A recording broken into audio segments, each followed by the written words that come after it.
हमारे YouTube channel को subscribe करें और बेल आइकन को दबाएं ताकि आपको नोटिफिकेशंस मिलते रहें।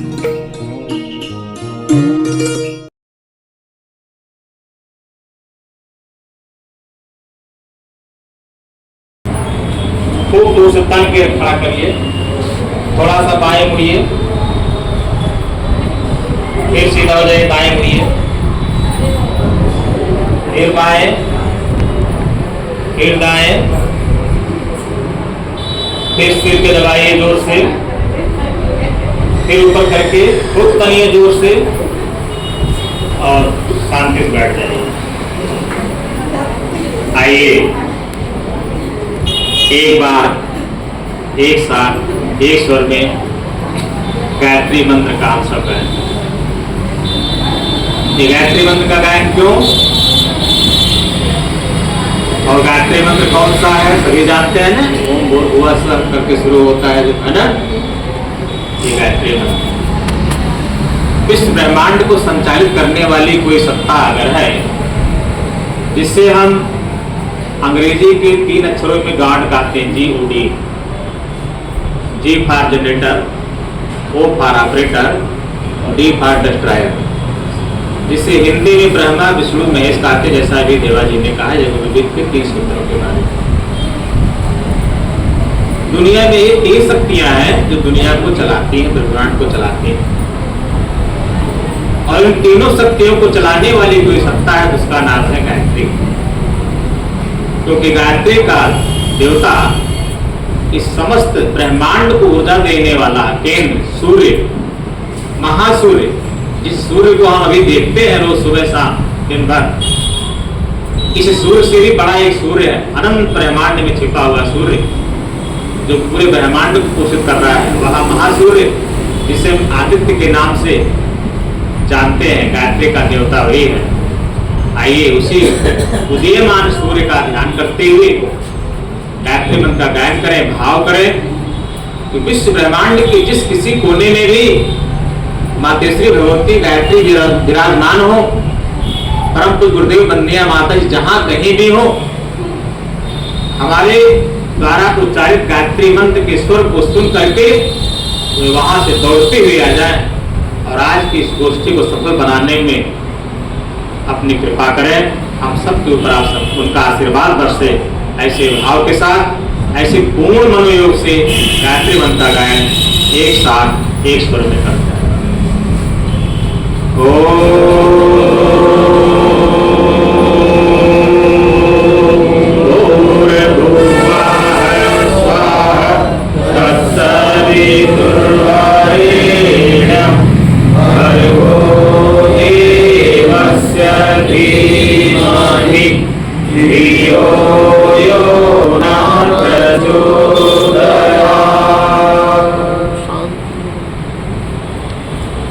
अखंड मंडलाकारं व्याप्तमेन चराचरं तत्पदं दर्शितं येन तस्मै श्री गुरुवे नमः, तस्मै श्री गुरुवे नमः। मुख्य मंच पर विराजमान हमारे इंटर कॉलेज के आचार्य महोदय सिंह साहब, दिया बस्ती के चीफ कोऑर्डिनेटर आकाश जी, नितेश भैया, मंदार भैया, पुष्कर जी, विशाल जी, सामने बैठे हुए हमारी गुप्ता जी और उनकी टीम जो वाड़े से लेकर के आए हैं, शर्मा जी, हमारे कुमार सूर्य के युवा और गुरुदेव की कृपा के विशेष पात्र जो हमारे बीच से बैठे हैं, सबका उनके परिवार का और बस्ती जनपद के कोने कोने से आए हुए सभी नारी शक्ति का, भाई बहनों का, माताओं बहनों का खूब खूब धन्यवाद, खूब खूब साधुवाद, खूब खूब अभिनंदन दिया बस्ती को ओर से करते हुए हम यही बताना चाहते हैं कि दिया का मतलब प्राय लोग समझते हैं दीपक से, और है भी दीपक। दीपक मतलब जो प्रकाश दिखे, वास्तव में अंधेरा कहीं होता नहीं। अंधेरे का अस्तित्व अगर देखा जाए तो अंधेरे का अस्तित्व कुछ होता नहीं। बस अंधेरा इसलिए हो जाता है कि वहां एक दिया नहीं होता। काश वहां एक दीपक होता, अंधेरे का अस्तित्व ही नहीं होता। इसलिए ये दिया बस्ती जो बार बार आप पुकारते हैं, दिया पटना, दिया दिल्ली, दिया लखनऊ, दिया तमाम करके जो सुनते हैं आप, वास्तव में शांति कुंज में डॉक्टर साहब प्रो पांडे जी साहब हैं, उनके मन में बात आई कि पूरे देश दुनिया में गायत्री पुराण बहुत तेजी से फैला हुआ है। बड़ी बड़ी घमासाहों के बीच में भी है, बड़े बड़े बुद्धिजीवियों के बीच में है, जो अपने आप को प्रखर समझते उनके बीच में है।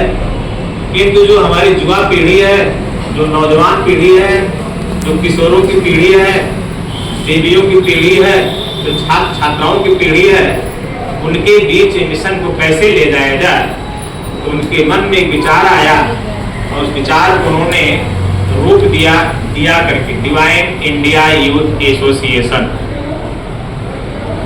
डिवाइन इंडिया यूथ एसोसिएशन करके उन्होंने नाम दिया। और उस एसोसिएशन के माध्यम से उन्होंने सबसे पहले भारतवर्ष के बड़े बड़े मेडिकल कॉलेज, बड़े बड़े इंजीनियरिंग कॉलेज, बड़े बड़े मैनेजमेंट कॉलेज के छात्रों को उन्होंने अप्रोच किया और उन छात्र छात्राओं के बीच में जाने का उनका उद्देश्य प्राय ये था कि सबसे ज्यादा अगर कहीं किसी कोने में अगर घुटन महसूस हो रही है, समस्याएं खड़ी हुई हैं, तो इन्हें मैनेजमेंट के छात्रों के बीच में, इंजीनियरिंग के छात्रों के बीच में अथवा मेडिकल के छात्रों के बीच में वो अपने सिलेबस से, अपनी शिक्षा के बोझ से और आज के कंपटीशन के भाव से इतना ज्यादा उनके अंदर डिप्रेशन का भाव आ गया है, इतना ज्यादा तनाव में है कि इनका जीवन बड़ा मुश्किल हो गया है। बहुत बड़ी संख्या में देश के और दुनिया के कोने कोने में आज के 15 साल 20 साल पहले देखिएगा, रिकॉर्ड देखिएगा, तो बहुत ज्यादा आत्महत्याएं बच्चे करते थे अपने कॉलेजों में, क्योंकि उनको बात समझ में आती, घर का प्रेशर होता था, हमारा बच्चा गया इंजीनियरिंग करने के लिए, इंजीनियर बन के आएगा और अच्छा पैसा कमाएगा, हमारा बेटा डॉक्टर बन के आएगा, हमारा बेटा मैनेजर बन करके आएगा। क्योंकि दुनिया में 3 बड़े प्रबुद्ध माने जाते थे, डॉक्टर, इंजीनियर, मैनेजर, ये 3 बहुत प्रबुद्ध माने जाते थे। इन तीनों के द्वारा समाज में कुछ अच्छा होगा ऐसा माता पिता समझ करके सबको भेजते थे। किंतु अब बच्चे जा करके चाहे कोचिंग सेंटर्स हो, चाहे कॉलेज में एडमिशन होने के बाद अपेक्षित परिणाम ना पाने के कारण बहुत ज्यादा अवसादग्रस्त हो जाते थे, डिप्रेशन में चले जाते थे। डॉक्टर साहब ने इस चीज को समझा और उन्होंने इसीलिए दिया का गठन किया और दिया का गठन करने के बाद उन्होंने कॉलेजों में अपने गायत्री द्वार के बड़े बड़े प्रोफेसर, डॉक्टर, इंजीनियर को भेजा और उन्होंने जा करके बच्चों की समस्याओं को समझा और उनको अवसाद से कैसे मुक्ति पाए, इसके लिए उन्होंने विशेष तरह की कक्षाएं चलाई और बच्चों को तनावग्रस्त तनाव से मुक्ति दिला करके, अवसाद से मुक्ति दिला करके उनको श्रेष्ठ और नेक जीवन प्रदान किया। आज उसी कड़ी को लेकर के पूरी दुनिया में दिया परिवार बच्चों के बीच में काम कर रहा है। जब बड़े स्तर पर काम काफी आगे बढ़ गया तो जरूरत बने कि छोटे बच्चों के पास में चले, जो भी कॉलेज है, स्कूल वाले हैं बच्चे और छोटे लेवल पर किशोर वय के बच्चे हैं, उनके बीच में भी जाया जाए। इसीलिए शांति कुंज में एक प्रकल्प बनाया गया युवा प्रकोष्ठ और युवा प्रकोष्ठ का दायित्व बहुत ही स्वदेश उलझे हुए लोगों के हाथों सौंपा गया और अब तो उसमें एक और प्रकल्प बना दिया गया, आओ बढ़े संस्कारवान पीढ़ी, जिसको खास करके माताएं बहनें ही चला रही, वो भी गायत्री परिवार बहुत बड़ी चिकित्सक और हमारे उत्तर प्रदेश के पूरे प्रदेश के महानिदेशक पद पर जो रह चुकी है श्रद्धेय गायत्री शर्मा जी बहन जी, वो इस काम को देख रहे हैं और उनके साथ पूरी लंबी चौड़ी टीम। अभी तो यहाँ से टीम गई हुई थी, बच्चों ने देखा होगा कि वहाँ इन बच्चों को करना क्या है। आप बच्चे हैं, आप स्कूल में पढ़ रहे हैं, तो आपके पास क्या समस्या है, आपकी क्या जिम्मेदारी है घर परिवार के लिए और अपने खास के लिए। अभी हम समझ ही नहीं पा रहे हैं हमारा उद्देश्य क्या है। मैं छोटी सी बात शुरू करना चाहता हूँ। यहाँ बच्चे ज्यादा हैं, कितने बच्चे हैं जो हिंदी पढ़ना जानते हैं और कितने बच्चे हैं जो अंग्रेजी पढ़ना जानते हैं। अंग्रेजी में कितने अक्षर होते हैं? 26 अक्षर होते हैं। ABCD तक खाली हम जानते हैं, कितना? ABCD। अब इसमें से हम 2 अक्षर के बारे में जानना चाहते हैं आप सबसे। A फार क्या होता बताइए? B फार, C फार, D फार। चलिए आपने पढ़ लिया, सबने करीब करीब यही पढ़ा हुआ है, हमने भी कभी यही पढ़ा था। लेकिन शांति कुंज में जब हम जुड़े तो हमको इसमें से कुछ और पढ़ने को मिला। चलो B से बात करते हैं। B फार क्या कहा है आपने? बाल। लेकिन शांति कुंज में पढ़ाया गया B फार बर्थ। B फार बर्थ। बर्थ मतलब क्या होता है? जन्म। बर्थडे मतलब जन्मदिन, बर्थ मतलब जन्म। और D फार डाक।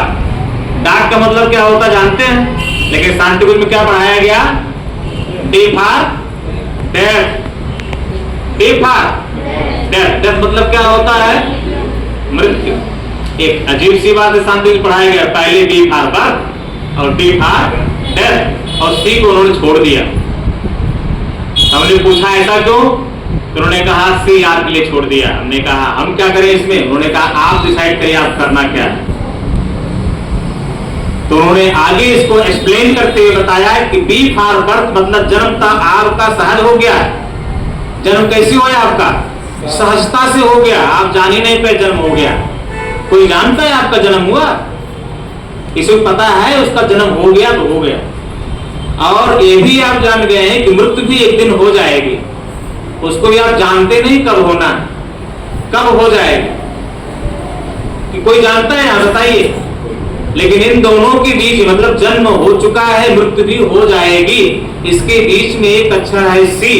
C आपके बस में है, जो शांति कुंज से बताया गया। क्यों?